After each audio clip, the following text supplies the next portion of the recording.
Hey guys, today we're going to be doing a little maintenance work on my ground here. I'm going to try to prep the ground for when I plant my hydrangea bush this spring. The first thing I'm going to use is what's called a cultivator. You don't have to have this tool, but it's one of those, I bought it last year, so I need to use it kind of tools. What we're trying to do is to break up that top layer of the soil. I have very hard compacted soil because it's never been planted into basically, except for the one plant that you see there. But I'm going to show you another tool that you can use that most people might have instead. This one is a very expensive tool that you do not have to have. And you can see it's kind of hard to work with too. I switched over to this mini pitchfork. I would say if you've been gardening for at least a few years now, you probably have some form of pitchfork in some size.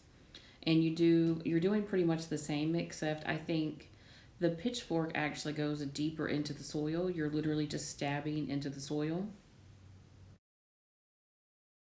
You're aerating the existing hard compact soil, which is going to allow any nutrients you put on top to kind of leach down and make the soil better quicker rather than just sort of sitting on the surface.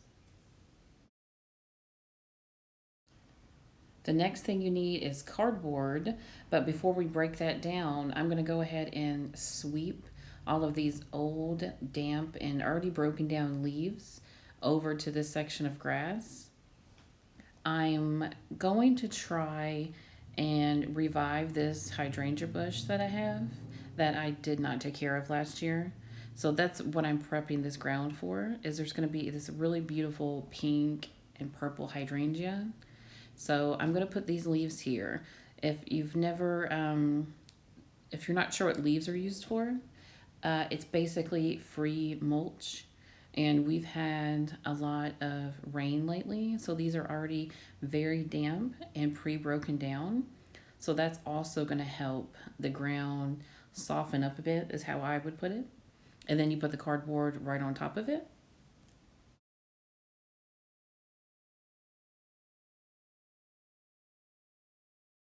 I know that it's debated online whether or not leaves should be used as mulch or not. I lean on the side of I think they're great, and quite honestly, they're free. So if something's free, it's natural, it's going to break down. Why not use it? When we're done here, I'll show you what it looks like when you use leaves as mulch mixed with some compost, and it really gives you great results too. This cardboard is going to act as a blanket to go over top of all these leaves we just put down. This will break down into the soil. Worms love cardboard, and worms are always wonderful for your ecosystem and your soil. They'll leave their castings and it will just only provide better nutrients. And I'm taking off all of the plastic on the outside of the cardboard. You basically want to take anything that will not break down, like paper, for example, or the cardboard, for example, will break down right into the soil.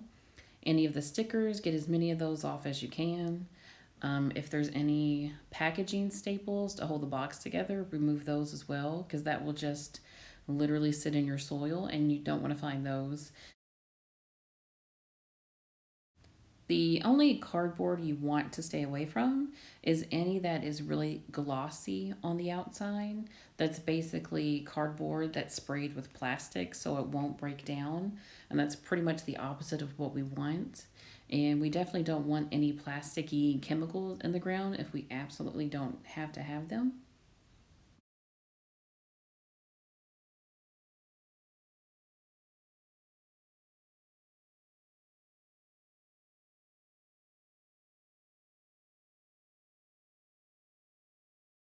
I'm going to add some garden stakes into the cardboard just so it won't blow away in the wind and will stay put.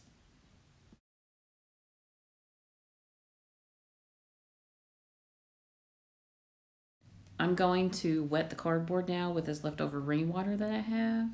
Your final step would be to add compost to the top. I'm about 3 weeks away from having compost at my landfill, so I can't do that just yet, but this process is going to really, really help jumpstart me by 3 weeks. This is what your ground can look like if you utilize compost and leafy materials. I planted this hardy hibiscus last summer and I used compost and some wood chips, and then I let the leaves fall naturally. And you can see how dark and lush this is. I promise you, it was very brown and muddy. And you can see how great it looks already. I've got bugs everywhere. And the leaves really helped to keep my plant from dying and freezing over the winter as well. And hopefully, this section is going to look just the same.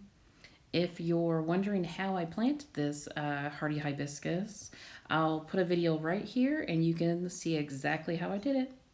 Bye.